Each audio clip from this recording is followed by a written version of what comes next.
Good afternoon, good afternoon, good afternoon. A very good afternoon, all of you. Good afternoon, Vaishnavi Yadav, Pankaj Raj, Pratik, Pragati, Rahul, Prince Mohan, Muskan, Pragati.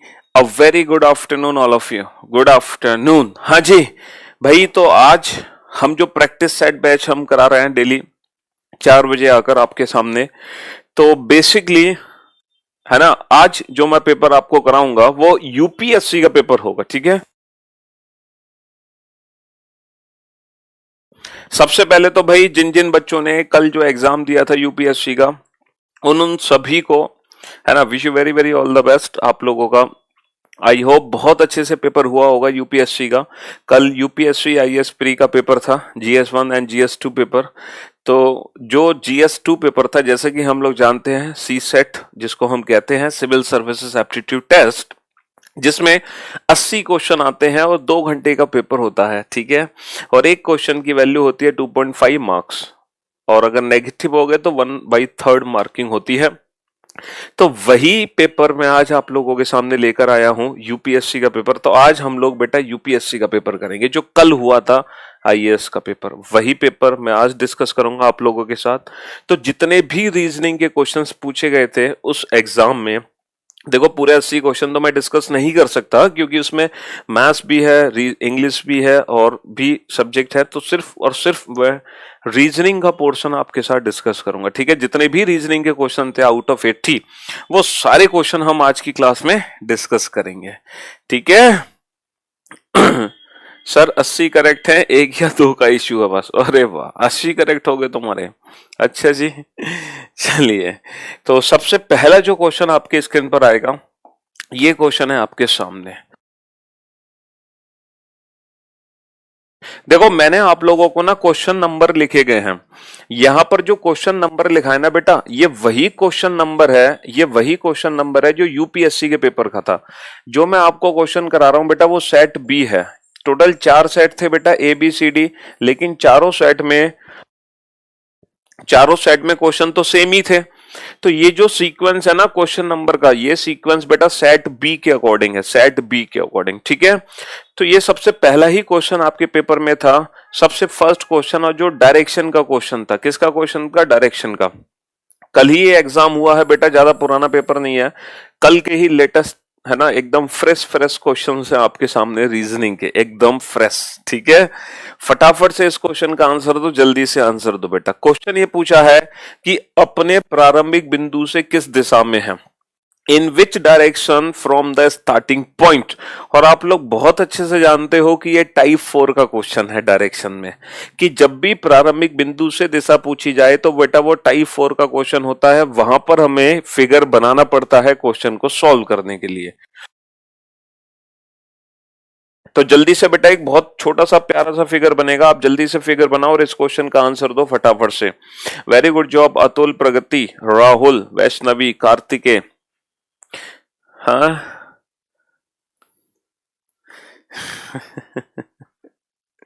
चलिए बहुत बढ़िया, good job. देखो ये question क्या है, सबसे पहले question को ध्यान से सुनते और समझते हैं। एक व्यक्ति अपने घर के पीछे से 25 मीटर सीधा चलता है। बेटा अपने घर के पीछे से चलता है, तो हमें तो ये पता नहीं है उसका घर कुछ दिशा में है, लेकिन बेटा आगे लिखा हुआ था यदि उसके घर का मुख पूरब की ओर हो।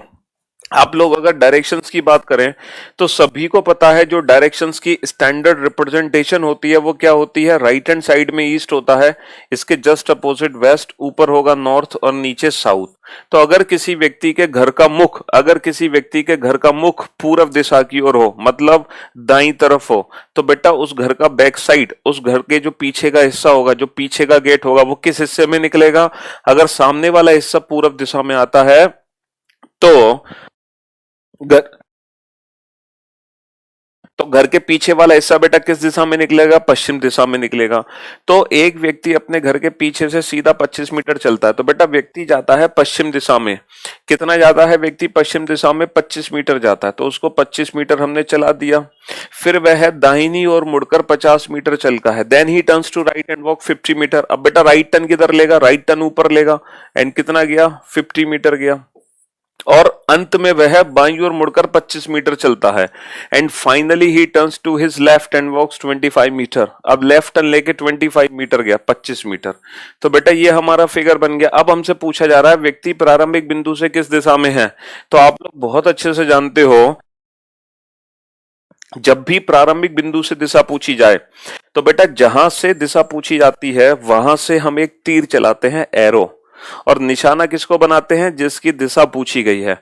तो तीर कहां से चलेगा, तीर चलेगा ए से, क्योंकि उसने ए से चलना प्रारंभ किया। और निशाना किसको बनाओगे, बी को, क्योंकि बी पर पहुंचा वो। तो बेटा ए से तीर चलेगा बी की तरफ, तो बेटा तीर ऐसे जाएगा उड़ता हुआ। अब ये बताओ ये जो एरो है ये किस डायरेक्शन में जा रहा है। सर ये एरो ऊपर जा रहा है, ऊपर होता है नॉर्थ। सर ये एरो लेफ्ट में जा रहा है, लेफ्ट में होता है वेस्ट। तो ये एरो हो गया नॉर्थ वेस्ट। देखो यही तो एरो है। तो व्यक्ति प्रारंभिक बिंदु से नॉर्थ वेस्ट डायरेक्शन में है, मींस उत्तर पश्चिम दिशा में। Option D is the right answer. तो इस क्वेश्चन का आंसर है बेटा ऑप्शन डी। ऑप्शन डी बड़ा ही सिंपल सा क्वेश्चन था, 2.5 नंबर का क्वेश्चन, जो आपको आईएएस बनाने तक पहुंचाएगा, जो आपको आईएएस बनाने में आपकी काफी हेल्प करेगा, काफी मदद करेगा। ठीक है, तो पहला ही क्वेश्चन सेट बी का, जिसकी शुरुआत हुई रीजनिंग के क्वेश्चन से। ठीक है, हाँ जी। अब हम चलते हैं नेक्स्ट। अब देखते हैं नेक्स्ट जो सेट में 80 में से कौन सा नंबर क्वेश्चन है जो रीजनिंग का आएगा। सबसे पहला क्वेश्चन रीजनिंग का मिला, और भाई साहब मैं आपको बताना चाहूंगा कि दूसरा क्वेश्चन भी रीजनिंग का था। देखो ये लिखा हुआ ना क्वेश्चन नंबर 2, इसका मतलब ये है कि दूसरा क्वेश्चन सेट बी का, सेकंड क्वेश्चन भी रीजनिंग का ही क्वेश्चन था। यहां पर दो कथन दे रखे हैं, दो स्टेटमेंट हैं। पहला स्टेटमेंट है all numbers are divisible by 2, सभी संख्याएं 2 से विभाज्य हैं। दूसरा स्टेटमेंट है all numbers are divisible by 3, सभी संख्याएं 3 से विभाजित हैं। अब हमें बताना है कि इन दोनों में से कौन सा निष्कर्ष सही है और कौन सा निष्कर्ष गलत है। तो मेरे भाई मेरे दोस्त, अगर सारी संख्याएं 2 से विभाजित हैं और सारी संख्याएं 3 से विभाजित हैं, तो क्या पहला निष्कर्ष सही होगा कि सभी संख्याएं 6 से विभाजित है। वैसे तो देखो ये मैथ्स का क्वेश्चन भी बन गया भाई, ऑब्वियस सी बात है, अगर नंबर्स 2 और 3 दोनों से डिविजिबल हैं तो डेफिनेटली इनके एलसीएम 6 से भी डिविजिबल होंगे 100%। तो फर्स्ट तो हमारा परफेक्ट हो गया भाई। सभी नंबर अगर 2 से डिविजिबल हैं और 3 से भी डिविजिबल हैं, तो जो नंबर्स हैं बेटा वो इनके एलसीएम यानी कि 6 से भी डिविजिबल होंगे। लेकिन सभी संख्याएं 4 से विभाजित हैं ये हम नहीं कह सकते, ये कंफर्म नहीं कह सकते। क्यों? क्योंकि बेटा 4 से विभाजित हो ऐसा श्योरिटी नहीं है, क्योंकि 2 और 3 से विभाजित है, जरूरी नहीं है कि वो 4 से भी विभाजित हो। ठीक है, तो ये नहीं कहा जा सकता। तो इस क्वेश्चन का आंसर होगा ओनली फर्स्ट, केवल पहला निष्कर्ष अनुसरण करता है, ओनली फर्स्ट फॉलोस। तो ये वो क्वेश्चन है जो जिनको सॉल्व करके हम आईएएस की तरफ एक कदम बढ़ाते हैं, है ना। यूपीएससी कल ही पेपर हुआ है बेटा यूपीएससी का। चलिए, तो सी सेट के पेपर में पहला भी क्वेश्चन रीजनिंग का देखने को मिला हमें, दूसरा क्वेश्चन भी रीजनिंग का देखने को मिला। हाँ, मतलब रीजनिंग से ही शुरुआत हो गई आईएएस बनने की। चलिए अब चलते हैं नेक्स्ट क्वेश्चन की तरफ, देखते हैं रीजनिंग का अगला क्वेश्चन कौन सा था। And for your kind information, तीसरा क्वेश्चन भी भाई साहब रीजनिंग का ही पूछा। देखो तीसरा क्वेश्चन, ये तीसरा क्वेश्चन है, ये भी स्टेटमेंट कंक्लूजन रीजनिंग का ही पूछ लिया गया। अब पहली बार ऐसा देखा गया कि यूपीएससी में भी कभी कभी प्रिंटिंग मिस्टेक हो जाती है, यूपीएससी में भी कभी कभी प्रिंटिंग मिस्टेक हो जाती है। पहली बार हमने ऐसा देखा कल के पेपर में। अभी हम आपको बताएंगे ऐसा क्यों कहा जा रहा है ना। देखो ये थे इस क्वेश्चन के ऑप्शन, ये इस क्वेश्चन के 4 ऑप्शन थे। ये जो क्वेश्चन पूछा गया था कल यूपीएससी के पेपर में, उसके 4 ऑप्शन ये थे। और हम बताएंगे कि यूपीएससी के एग्जाम में भी गलतियां हो जाती हैं, जो पहली बार ऐसा देखा गया। यहाँ पर 2 कथन है बेटा, all cats are dog and all cats are black, है ना। सभी बिल्लियां कुत्ते हैं और सभी बिल्लियां काली हैं। और 2 निष्कर्ष है हमारे पास, all dogs are black and some dogs are not black, सभी कुत्ते काले हैं और कुछ कुत्ते काले नहीं है। ठीक है मेरे दोस्त, अब मुझे एक बात बताओ, डॉग से ब्लैक पर आना है बेटा, डॉग से ब्लैक, दोनों स्टेटमेंट जुड़ जाएंगे, है ना, कैट के थ्रू।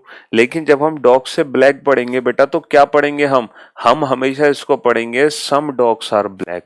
कुछ कुत्ते काले हैं, सम डॉग्स आर ब्लैक, कुछ कुत्ते काले हैं, तो सभी कुत्ते काले हैं ये बात हम 100% नहीं बोल सकते, ये संभावना है, बट ये 100% ट्रू नहीं है, है ना, ये बात 100% ट्रू नहीं है, ये एक संभावना है। कुछ कुत्ते काले हैं, हो सकता है सारे कुत्ते हों, बट 100% हम नहीं कह सकते, ठीक है। नेक्स्ट, अगर हमारे स्टेटमेंट पॉजिटिव होते हैं तो नेगेटिव कंक्लूजन तो 100% ट्रू हो ही नहीं सकता, तो यहाँ पे दोनों निष्कर्ष गलत हैं। और बेटा जब भी दो कंक्लूजन गलत होते हैं, जब भी दोनों निष्कर्ष गलत होते हैं, तो वहां पर हम एक ऑप्शन चेक करते हैं, ईदर और complementary pair. And for your kind information बेटा ये कॉम्प्लीमेंट्री पेयर है। देखो subject subject object object match कर रहा है, पॉजिटिव और नेगेटिव है, और दोनों गलत भी हैं। तो इस क्वेश्चन का जो परफेक्ट आंसर होना चाहिए वो होना चाहिए ईदर फर्स्ट और सेकंड फॉलोस, ईदर फर्स्ट और सेकंड फॉलोस, या तो पहला निष्कर्ष अनुसरण करता है या दूसरा, या तो पहला निष्कर्ष अनुसरण करता है या दूसरा, है ना। लेकिन लेकिन मेरे भाई यूपीएससी ने जो 4 ऑप्शन दिए वहां पर कहीं भी इस ऑप्शन का यूज नहीं किया, यूपीएससी ने वहां पर कहीं भी इस ऑप्शन का यूज नहीं किया है। तो अकॉर्डिंग टू ऑप्शन, पता हमें कौन सा ऑप्शन टिक करके आना चाहिए था, ऑप्शन सी को हम टिक करके आते हैं, neither first nor second follows, ना तो पहला निष्कर्ष सही है या दूसरा। हालांकि इस क्वेश्चन का परफेक्ट ऑप्शन ये है, बट ये ऑप्शन नहीं दिया हुआ था, इसीलिए हमें ऑप्शन सी को टिक करके आना था। तो पहली बार हमें ऐसे देखने को मिला, पहली बार हमें ऐसा देखने को मिला यूपीएससी में जिसमें ऑप्शन सी गलत दे हुए थे। चलिए कोई बात नहीं। तो बेटा पहले तीनों क्वेश्चन रीजनिंग के थे कल के पेपर में। अब देखते हैं रीजनिंग का अगला क्वेश्चन किस नंबर पे आने वाला है। हमने देखा पहला क्वेश्चन भी रीजनिंग का आ गया, दूसरा भी रीजनिंग का आ गया, तीसरा भी रीजनिंग का आ गया। ये सेट बी की बात कर रहा हूं बेटा मैं, सेट बी। अब मैं देखना चाहूंगा कि अगला जो रीजनिंग का क्वेश्चन है उसका नंबर क्या था, और आप जान के हैरान हो जाओगे बेटा चौथा क्वेश्चन भी रीजनिंग का, चौथा क्वेश्चन भी रीजनिंग का। देखो ये है क्वेश्चन नंबर 4, आप देख सकते हो सेट बी में चौथा क्वेश्चन भी रीजनिंग का। अब शायद ये आपको सीक्वेंस दिख नहीं रहा, ये सीक्वेंस दिख नहीं रहा, मैं इस सीक्वेंस को यहाँ पे लिख देता हूँ 51473785726315, और ये कंटिन्यू है 863852243496। देखो क्वेश्चन क्या है, बड़ा सिंपल सा क्वेश्चन है, काउंटिंग का क्वेश्चन है। How many odd numbers are followed by the odd number in the given sequence, मतलब ऐसे कितने विषम संख्याएं हैं जिनके बाद भी विषम संख्या आ रही हैं, ऐसी कितने विषम संख्याएं हैं जिनके बाद भी विषम संख्या आती हैं। तो बेटा आपको काउंटिंग करनी पड़ेगी, ऐसी कितनी विषम संख्याएं हैं जिनके बाद भी विषम संख्या है। देखो 5 काउंट होगा, यस 5 काउंट होगा, इसके बाद भी विषम संख्या है। 1 काउंट होगा, सर नहीं, क्योंकि इसके बाद विषम संख्या नहीं है। 7 काउंट होगा, यस, क्योंकि इसके बाद विषम संख्या है। 3 काउंट होगा, यस, क्योंकि इसके बाद भी विषम संख्या है। अच्छा 9 काउंट होगा, नहीं सर, इसके बाद ऑड नंबर नहीं है, ठीक है। अच्छा 5 काउंट होगा, यस, इसके बाद भी ऑड नंबर है। 7 काउंट होगा, नहीं, क्योंकि इसके बाद ऑड नंबर नहीं, इवन नंबर है। और के बाद विषम संख्या 3, क्या 3 काउंट होगा, यस, क्योंकि इसके बाद भी विषम संख्या है। अच्छा 1 काउंट होगा, यस, क्योंकि इसके बाद भी ऑड नंबर है। 5 काउंट नहीं हो सकता क्योंकि इसके बाद इवन नंबर है 8। 6 और 5 के बाद 3 काउंट नहीं होगा क्योंकि इसके बाद इवन नंबर है। 5 काउंट नहीं होगा क्योंकि इसके बाद इवन नंबर है। 3 काउंट नहीं होगा क्योंकि इसके बाद इवन नंबर है, और 9 भी काउंट नहीं होगा क्योंकि इसके पास इवन नंबर है। तो कितने ऐसे ऑड नंबर से जिनके बाद भी ऑड नंबर है, 1 2 3 4 5 6। तो बेटा 6 ऐसे नंबर्स हैं जिनके बाद भी ऑड नंबर है। 7 आंसर कैसे दे रहे हो भाई साहब, क्यों भाई 7 आंसर किस बेसिस पे, ऐसा कौन सा ऑड नंबर है जो मुझसे काउंट नहीं हुआ? कोई ऐसा ऑड नंबर बच गया बेटा जो हमने काउंट नहीं किया? कोई ऑड नंबर नहीं बचा, तो इस क्वेश्चन का आंसर आएगा ओनली 6। ठीक है मेरे भाई, 3 नहीं है तो बेटा 3 क्यों नहीं है, इसके बाद ऑड नंबर ही तो है और इसके बाद ऑड नंबर ही तो है। दोनों 3 अलग अलग काउंट होंगे बेटा, ये 3 अलग काउंट होगा, ये 3 अलग काउंट होगा, क्योंकि दोनों के बाद ऑड नंबर है। हाँ ये वाला 3 काउंट नहीं होगा क्योंकि इसके बाद ऑड नंबर नहीं है। ये वाला 3 काउंट नहीं होगा क्योंकि इसके बाद भी ऑड नंबर नहीं है। ठीक है मेरे दोस्त, हाँ जी। तो बेटा आपने क्या देखा यूपीएससी का पेपर जो कल हुआ है ना, उसमें पहला भी क्वेश्चन रीजनिंग सेट बी में, दूसरा भी, तीसरा भी, चौथा भी। अब देखते हैं अगला क्वेश्चन रीजनिंग का किस नंबर पे आएगा। आउट ऑफ 80, टोटल 80 क्वेश्चन थे। चलिए अगला क्वेश्चन रीजनिंग का देखते हैं। और आप वाकई में अब तो जान के वास्तव में हैरान हो जाओगे कि नेक्स्ट क्वेश्चन जो 5वां क्वेश्चन, वो भी अगला ही क्वेश्चन, 5वां भी रीजनिंग का ही क्वेश्चन था। लो भाई साहब, ये भी क्वेश्चन रीजनिंग का आ गया। 5वां क्वेश्चन, क्वेश्चन है ये रैंकिंग का। रैंकिंग का क्वेश्चन है। लड़कों की एक पंक्ति में ए बाएं छोर से 16वें स्थान पर है। लड़कों की एक पंक्ति में ए बाएं छोर से 16वें स्थान पर है। बेटा ए को बैठा दो बाएं छोर से 16वें स्थान पर। A is 16th from the left hand in a row of boys.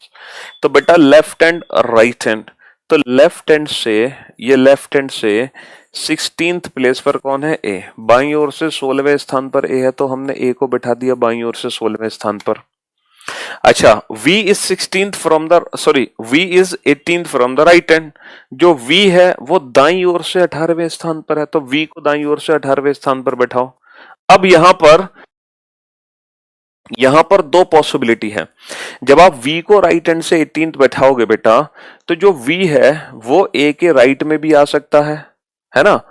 V right hand से 18th प्लेस पर है, यहां पे दो पॉसिबिलिटी काम करेंगी, क्योंकि जो V है वो A के राइट में भी आ सकता है। दूसरी पॉसिबिलिटी बेटा ये होगी, ये A है लेफ्ट हैंड से 16th प्लेस पर, और V राइट हैंड से 18th है ना, तो V बेटा यहां भी आ सकता है। V राइट हैंड से 18th प्लेस पर है, ये वाला केस भी हो सकता है। तो ये दो पॉसिबिलिटी यहां पे बनाई जा सकती हैं, क्योंकि क्वेश्चन में कहीं भी मेंशन नहीं है ना। क्वेश्चन में कहीं भी मेंशन नहीं है कि V को हम एग्जैक्टली कहां बैठाएं। V को हम राइट भी बैठा सकते हैं A के, और V को हम A के लेफ्ट भी बैठा सकते हैं। यहां पर दोनों पॉसिबिलिटी हम बना लेंगे, दोनों को हमने बैठा दिया, ठीक है।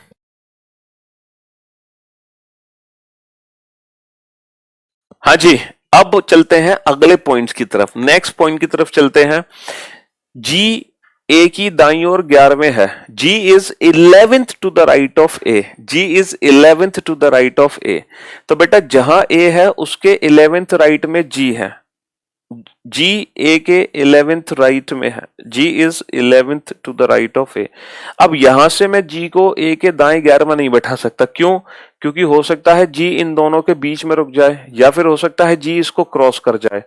आगे चलते हैं। और V से तीसरे स्थान पर दाईं छोर की ओर है, and G is third to the right of V। Okay, यहां से हमारी कंफर्मेशन हो गई, G is third to the right of V, towards right hand, ठीक है। और G A से कितना था? G A से 11वां था। अब आप मुझे एक बात बताओ, ये जो G है, क्या ये V से थर्ड प्लेस पर आ सकता है? क्या ये डिस्टेंस थर्ड हो सकती है? सोच कर देखो जरा भाई साहब। जो G है वो A के राइट में तो 11th पोजीशन पर है, तो क्या ये G V के राइट में थर्ड प्लेस पर आ सकता है? इस सिचुएशन में सर कभी नहीं आ सकता। इसका मतलब ये पॉसिबिलिटी हम कंसीडर नहीं करेंगे, हमें सिर्फ यही पॉसिबिलिटी कंसीडर करनी है, क्योंकि यहां पर हमारी कंडीशन फेल हो गई। अब बताओ, how many students are there in the row. पंक्ति में कुल कितने लड़के, how many boys are there in the row. अब बेटा टोटल कितने लड़के हैं ये कैसे पता चलेगा? तो हमें टोटल डिस्टेंस निकालनी पड़ेगी, कुल दूरी। लेफ्ट हैंड से लेके राइट हैंड तक कुल दूरी कितनी बनी? तो भाई साहब दूरी कैसे निकालें? मुझे बताओ इन दोनों के बीच की दूरी कितनी है? सर ये टोटल डिस्टेंस कितनी है? यहां से यहां तक 11। अच्छा ये डिस्टेंस कितनी है? 3। तो 11 में से अगर मैं 3 माइनस कर दूं तो दूरी कितनी बची? 8। अब टोटल डिस्टेंस बताओ कितनी बनी? Sir 16 plus 8 24 plus 18 42। Sir total distance हमारी बनी 42 की। 42 की डिस्टेंस देखो, 16 प्लस 8 24 प्लस 18 42। और आप लोग बहुत अच्छे से जानते हो कि जो टोटल नंबर ऑफ स्टूडेंट्स या टोटल नंबर ऑफ जो पर्सन होते हैं, जितनी भी डिस्टेंस हमारी निकली है उससे एक कम होते हैं पर्सन की वैल्यू, हमेशा एक कम होती है। तो 41 माइनस 1, 42 माइनस 1 कितना होगा 41। तो option B is the right answer, option B is the right answer. बिल्कुल सही फरमाया Ramji Gupta, Alok, Urmi, Vivek, Vaibhav, Nagendra, very good job, शाबाश, वेल डन। तो काफी अच्छे लेवल का क्वेश्चन था, रैंकिंग का क्वेश्चन था, काफी कंसेप्चुअल क्वेश्चन था। यहाँ पर हमें दो पॉसिबिलिटी कंसीडर करनी पड़ी, एक गलत हुई, क्यों? क्योंकि कंडीशन फेल हो गई वहां पे, फिर हमने इसको यूज किया। चलिए, तो पांचवा भी क्वेश्चन रीजनिंग का ही पूछा गया यूपीएससी के पेपर में। अब चलते हैं अगले क्वेश्चन की तरफ, देखते हैं अगले क्वेश्चन का नंबर कितना है। अगले क्वेश्चन का नंबर, लो भाई साहब, छठा क्वेश्चन ही अगला था। तो पहले 6 क्वेश्चन बेटा लगातार बैक टू बैक, पहले जो 6 क्वेश्चन थे वो 6 के 6 क्वेश्चन किससे रिलेटेड थे? 6 के 6 क्वेश्चन रैंकिंग रीजनिंग के थे। 6 के 6 क्वेश्चन बेटा रीजनिंग के पूछे गए, है ना। 6 के 6 क्वेश्चन रीजनिंग के पूछे गए। ये क्वेश्चन थोड़ा सा बड़ा था तो 2 पेज में हमने लिख दिया, ठीक है। क्वेश्चन क्या है, जरा क्वेश्चन को एक बार पढ़ लो। क्वेश्चन ये है, there are 3 statement S1, S2 and S3। देखो 3 कथन हमारे पास है, एक तो S1 कथन है, दूसरा S2 कथन है, तीसरा S3 कथन है। There are 3 statement S1, S2, S3। और प्रश्न क्या है, प्रश्न क्या पूछा है, who among A, B, C and D is the youngest. मतलब A, B, C और D में से, A, B, C और D में से सबसे छोटा कौन है? निम्नलिखित में से कौन सा ऊपर लिखे गए कथनों और प्रश्नों के संदर्भ में सही है? हमें ये आइडेंटिफाई करना है कि 4 व्यक्ति हैं A, B, C and D, इन चारों में सबसे छोटा कौन है ये पता लगाना है। अब हमारे सामने कुछ ऑप्शंस हैं, ऑप्शन A, B, C और D। तो बेटा ये डेटा सफिशिएंसी के क्वेश्चंस कहलाते हैं, इनको बोलते हैं हम डेटा सफिशिएंसी।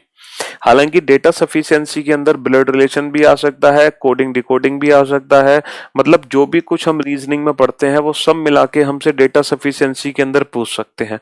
तो ये क्वेश्चन भी डेटा सफिशिएंसी का क्वेश्चन है। There are 3 statement S1, S2, S3 and you have to identify among them who is the youngest. इन चारों में कौन सबसे छोटा है? तो बेटा ये क्वेश्चन ऑप्शन के हिसाब से करो। पहला ऑप्शन क्या है, S1 alone is sufficient to answer the question. S1 अकेले ही प्रश्न का उत्तर देने के लिए पर्याप्त है। तो बेटा ये जो पहला स्टेटमेंट है S1, क्या ये अकेला इस प्रश्न का उत्तर दे सकता है कि ABCD में से सबसे छोटा कौन है? जरा चेक करते हैं। C is younger than D। बेटा C D से छोटा है, C D से छोटा है, but older than A and B। लेकिन जो C है ना वो A और B से बड़ा है। C भाई साहब D से तो छोटा था, C D से तो छोटा था, लेकिन A और B से बड़ा है। तो मुझे एक बात बताओ, क्या हम ये बता सकते हैं पहले स्टेटमेंट का यूज करके कि इन चारों में से सबसे छोटा कौन है? सर बिल्कुल भी नहीं बता सकते। क्यों? क्योंकि सर पहला स्टेटमेंट हमें कंफ्यूज कर देगा बिटवीन A एंड B। हम डिसाइड नहीं कर सकते अब कि A और B में से सबसे छोटा कौन है। हटा दो इसको। अच्छा अब आ जाओ ऑप्शन बी पे, S1 and S2 together are sufficient to answer the question. क्या S1 और S2 दोनों को मिलाकर हम आंसर दे सकते हैं?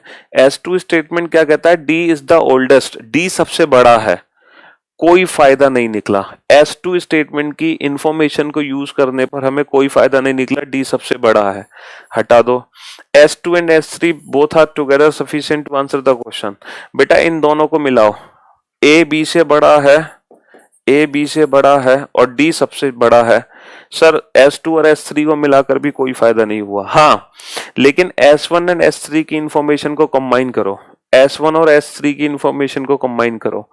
A B से बड़ा है तो इसका मतलब ये हो गया, यहां पर प्रॉपर सीक्वेंस बन गया कि B सबसे छोटा है, उससे बड़ा A है, उससे बड़ा C है और उससे बड़ा D है। तो सबसे छोटा B है, ये हमें कैसे पता चला? ये हमें पता चला S1 और S3 दोनों की इंफॉर्मेशन को एक साथ कंबाइंड कर। तो option D is the right answer. इस क्वेश्चन का आंसर था ऑप्शन डी। तो कल जो पेपर हुआ यूपीएससी का, उसमें पहले 6 के 6 क्वेश्चन रीजनिंग के थे। हर क्वेश्चन की वैल्यू 2.5 नंबर, और हर क्वेश्चन आपको एक कदम आगे ले जा रहा है किसकी तरफ, आईएएस की तरफ। ठीक है, हाँ जी, 6 के 6 क्वेश्चन रीजनिंग के पूछे गए। अब चलते हैं नेक्स्ट। मेरे ख्याल से अब शायद क्वेश्चन का गैप आएगा।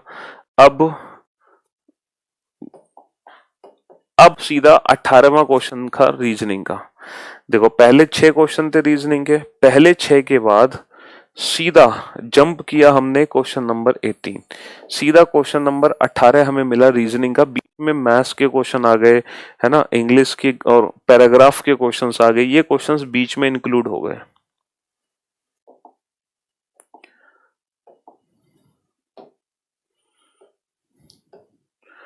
और ये भी थोड़ा सा, ये भी डेटा सफिशिएंसी का क्वेश्चन था, ये भी क्वेश्चन डेटा सफिशिएंसी का था।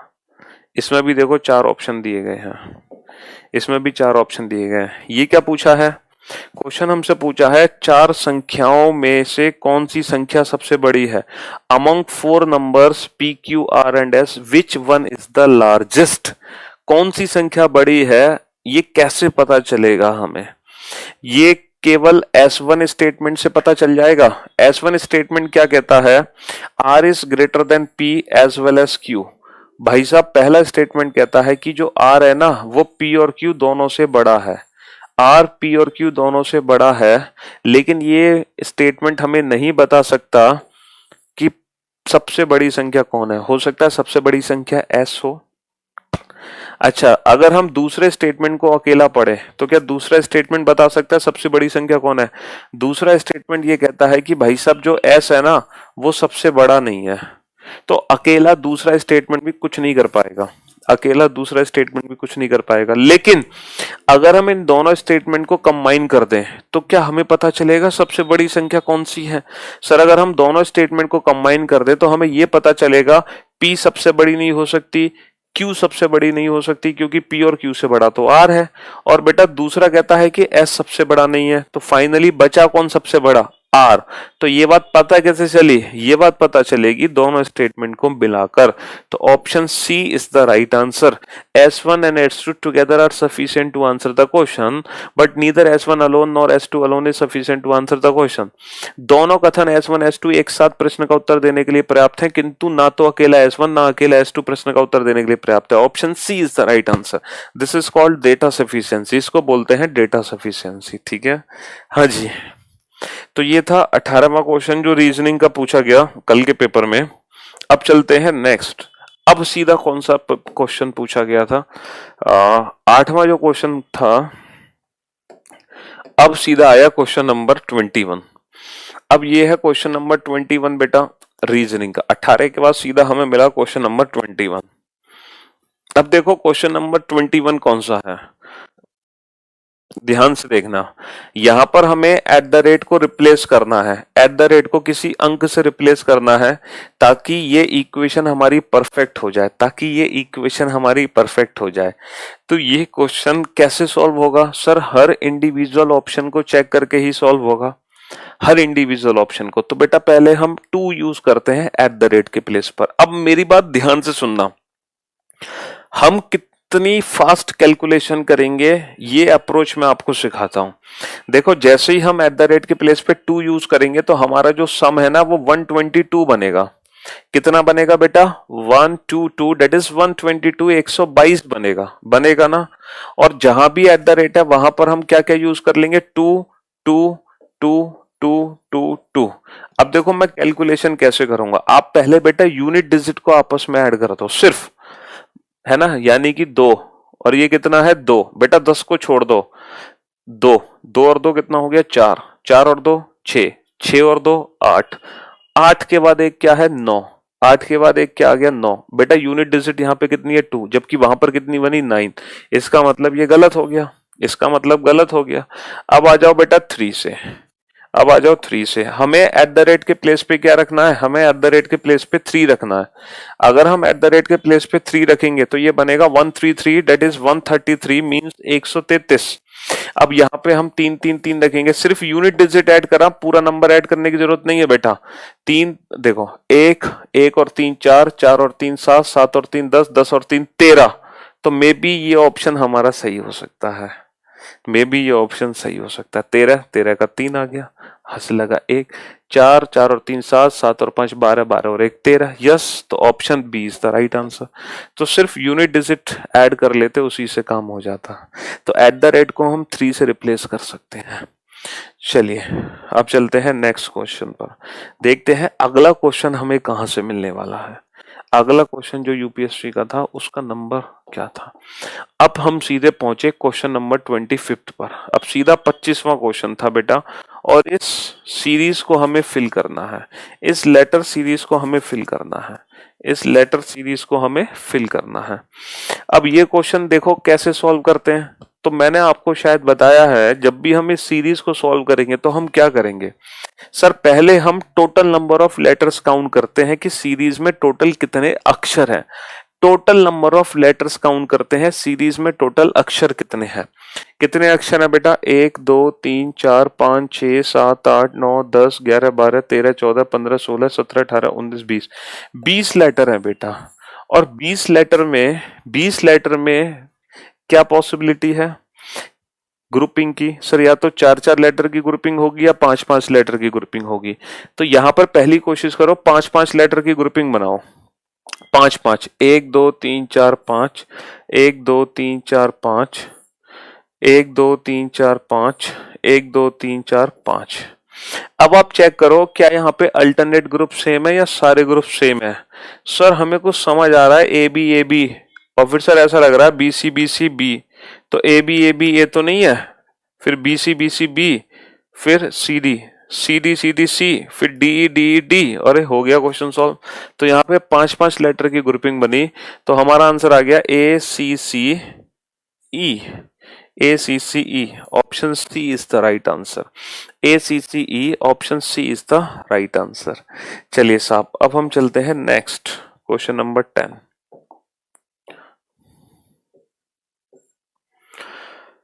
जो नेक्स्ट क्वेश्चन था वो था क्वेश्चन नंबर 29। ओहो, ब्लड रिलेशन का क्वेश्चन है, रक्त संबंध, खूनी रिश्ते, ब्लड रिलेशन, डायरेक्शन। ये दो ऐसे टॉपिक हैं जो हर एग्जाम में आते ही आते हैं 100%। और coding, problem based on alphabet and problem based on number, ये भी क्वेश्चन हर बार आते हैं, हर बार। ठीक है, तो ये ब्लड रिलेशन का क्वेश्चन है। क्वेश्चन क्या है जरा पढ़ते हैं। एक परिवार में 2 पीढ़ियां हैं, एक परिवार में 2 पीढ़ी है। 2 पीढ़ी का मतलब पोता भी है दादा भी है। 2 पीढ़ी का मतलब पोता पोती भी है दादा दादी भी है। 6 सदस्य हैं, PQRSTU। 3 पुरुष हैं 3 महिलाएं हैं, उन्हें 2 विवाहित जोड़ों और 2 अविवाहित सहोदर हैं। 2 विवाहित जोड़े हैं दादा दादी, है ना। तो 2 विवाहित जोड़े हम इस तरीके से बना सकते हैं। और देखो, ट्राइंगल रिप्रेजेंट फॉर मेल पुरुष, सर्किल रिप्रेजेंट फॉर फीमेल महिला, plus represent for husband wife. बेटा ये पति पत्नी हो गए, ये भी पति पत्नी। इनके बच्चे हैं, इनके बच्चों का हमें जेंडर नहीं पता।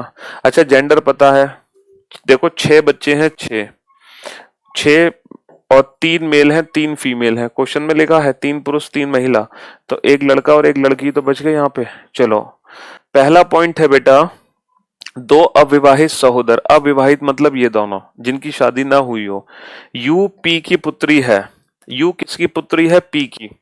तो बेटा यू ये भी हो सकती है। अब ये पुत्री नहीं है, यू पी की पुत्री है। यहाँ पर सिर्फ और सिर्फ डॉटर यही है, इसके अलावा कोई डॉटर नहीं है बेटा। इसके अलावा कोई भी डॉटर, ये भी डॉटर नहीं है, ये भी नहीं है। किसकी बेटी है, क्योंकि इनके माँ बाप यहाँ नहीं है, इसके भी माँ बाप नहीं है। तो यू किसकी पुत्री है, पी की। अब पी इन दोनों में से कोई भी हो सकता है, हमें नहीं पता पी कौन है, बाद में पता चलेगा पी के बारे में। और क्यू आर की सास है बेटा। क्यू किसकी सास है, क्यू सास। बेटा पूरी फैमिली में सास सिर्फ यही है, यही तो सास है इसकी, इसके बेटे की पत्नी, तो ये इसकी सास। क्यू किसकी सास है, आर की, तो ये आर है। और ये बेटा पी की बेटी थी, तो ये पी है डेफिनेटली। नेक्स्ट टी अविवाहित पुरुष है बेटा, अविवाहित पुरुष ये है, तो T is unmarried mail. S एक पुरुष है, तो बेटा ये बचा कौन, ये तो ऐसे ही बचा। अब क्वेश्चन हमसे पूछा है निम्नलिखित में से कौन सा स्टेटमेंट सही है। आर इज यूज हस्बैंड, क्या आर यू का पति है? अब भैया आर तो पत्नी है पी की, गलत। आर इज एस हस्बैंड, क्या आर एस का पति है? जरा आर तो पत्नी है पी की, ये भी गलत। एस इज अनमैरिड, क्या एस अनमैरिड है? ये भी गलत। तो इस क्वेश्चन का आंसर होगा option D, none of these, उपयुक्त में से कोई नहीं। ऑप्शन डी, उपयुक्त में से कोई नहीं। बेटा यहाँ पर 2 जनरेशन हुआ, 3 नहीं। एक बच्चे ने कहा सर ये तो 3 जनरेशन हो गई। मेरे भाई मेरे दोस्त, यहाँ पे 2 ही जनरेशन का अंतर है। एक बात बताओ, आपके पापा और आप में कितनी जनरेशन का गैप है, ये बताओ। आपके फादर और आप में कितनी जनरेशन का गैप है? ओनली 1 जनरेशन का गैप।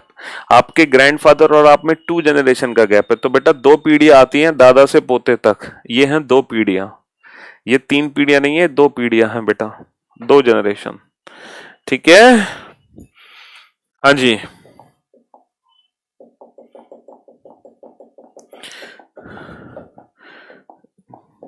चलिए नेक्स्ट क्वेश्चन पे चलते हैं। अगला क्वेश्चन था रीजनिंग का, क्वेश्चन नंबर 30।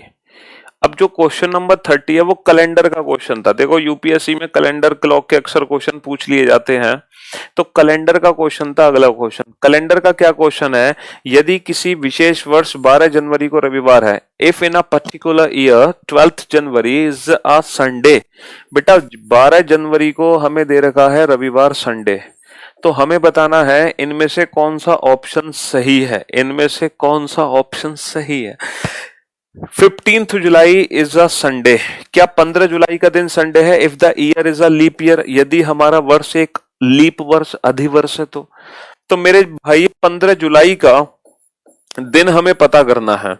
और आप लोग बहुत अच्छे से जानते हैं 2 मंथ के बीच में ऑड डेज कैसे निकलते हैं। 2 मंथ के बीच में सर पहले हम जनवरी से लेके जुलाई तक सारे महीने लिखेंगे, जनवरी फरवरी मार्च अप्रैल मई जून जुलाई।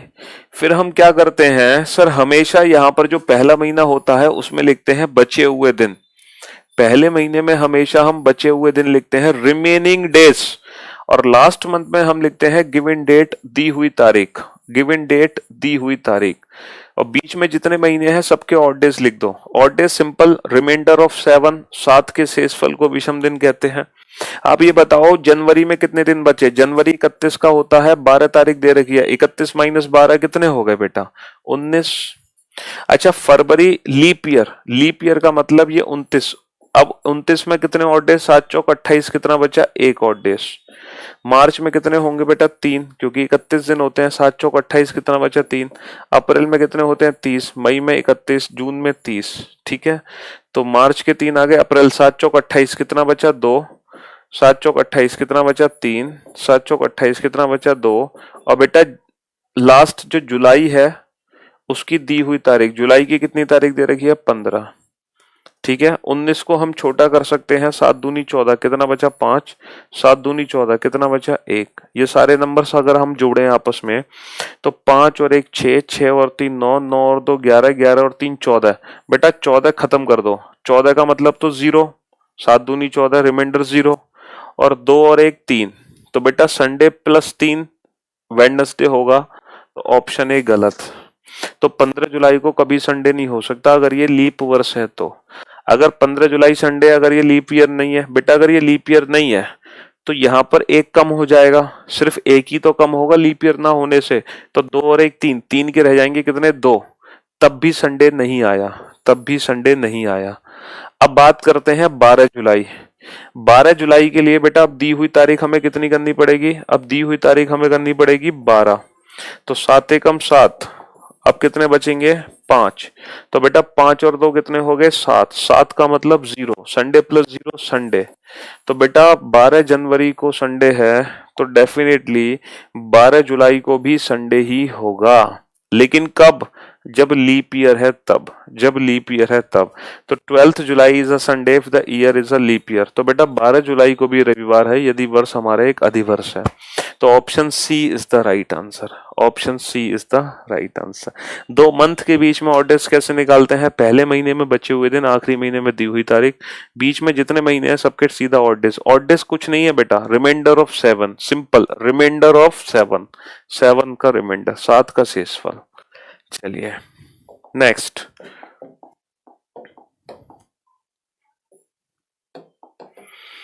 ओके देखो पेयर फॉर्म में, देखो मैं आपको इतनी बार समझा, ये थोड़ा सा नहीं, ये क्वेश्चन आया है बेटा, how many different 5 letter words with और without meaning can be constructed using all the letters of the word Delhi so that each word has to start with D and with I. अच्छा मुझे एक बात बता दो बस बेटा, ये जो दिल्ली वर्ड है इससे टोटल कितने वर्ड बनाए जा सकते हैं? इससे टोटल कितने वर्ड बनाए जा सकते हैं सर? फैक्टोरियल 5 है ना, 1 2 3 4 5, इससे टोटल कितने वर्ड बन सकते हैं? फैक्टोरियल 5, 5 गुणा 4 गुणा 3 गुणा 2 गुणा 1।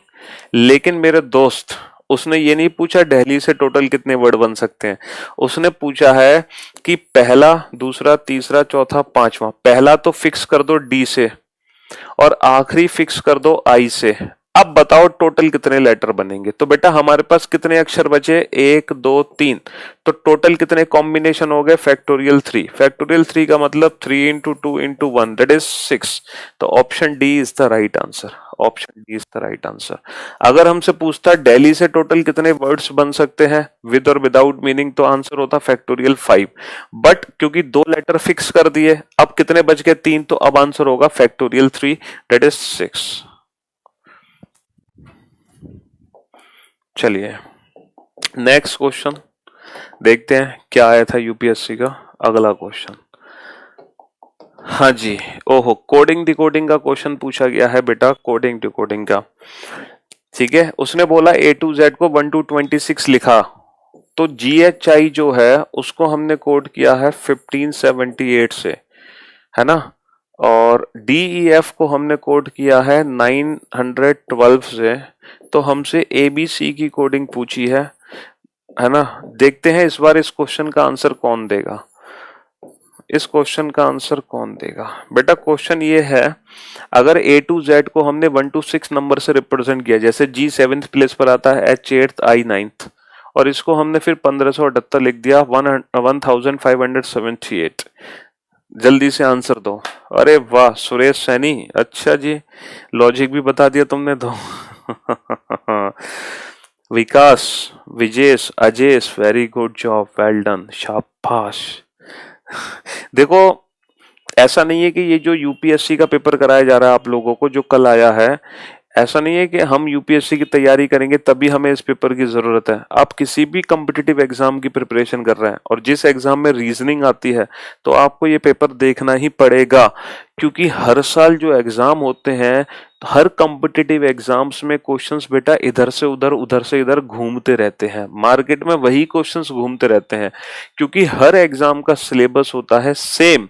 तो ये मत सोचना कि जब तक हम आईएएस का पेपर नहीं देंगे तब तक हम इस पेपर को नहीं बनाएंगे। आप किसी भी कॉम्पिटिटिव एग्जाम की तैयारी कर रहे हैं और अगर उस एग्जाम में रीजनिंग आती है तो आपको ये पेपर देखना ही पड़ेगा, क्योंकि क्वेश्चन यहां से उठ के कहीं और भी पहुंच सकता है।